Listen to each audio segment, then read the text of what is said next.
என்னடா statue of லிபர்ட்டியை கொண்டு வந்து இங்கே வச்சிருக்கிறீங்க?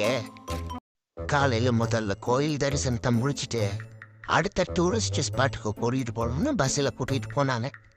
நான் கொஞ்சம் அசதியா இருக்குதுன்னு தூங்கிட்டேன். தம்பி ஸ்பாட் வந்துருச்சு எந்திரின்னு சொன்னாங்க.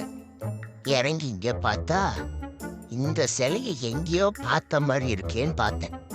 என்னடா ஸ்டாச்சு ஆஃப் லிபர்ட்டியை கொண்டு வந்து இங்கே வச்சிருக்கிறீங்க? இல்ல ஒரு வேளை தூங்கிட்டு இருந்த நேரத்துல நாடு கடத்தி கொண்டு வந்து வச்சிட்டீங்களான்னு கைடு கிட்ட கேட்டேன். இல்ல தம்பி, இது இங்க டோக்கியோவில் இருக்கிற ஸ்டாச்சு ஆஃப் லிபர்ட்டி. உலகத்திலேயே 3 தான் இந்த மாதிரி சிலை இருக்குது. ஒன்று அமெரிக்காவில், இன்னொன்று பிரான்ஸ் தான் வந்துட்டு அமெரிக்காவுக்கு கிஃப்டா கொடுத்தது. அந்த 2 இடத்த தவிர்த்து இங்க 3ஆவதா டோக்கியோவில் தான் இந்த மாதிரி சிலை இருக்குது. ஆனால் அது அந்த அளவு ஹைட்டு கிடையாது. டோக்கியோவில் இருக்கிறது ஹைட்டு கம்மி தானே கைடு கொஞ்சம் வழக்கம் கொடுத்தாங்க.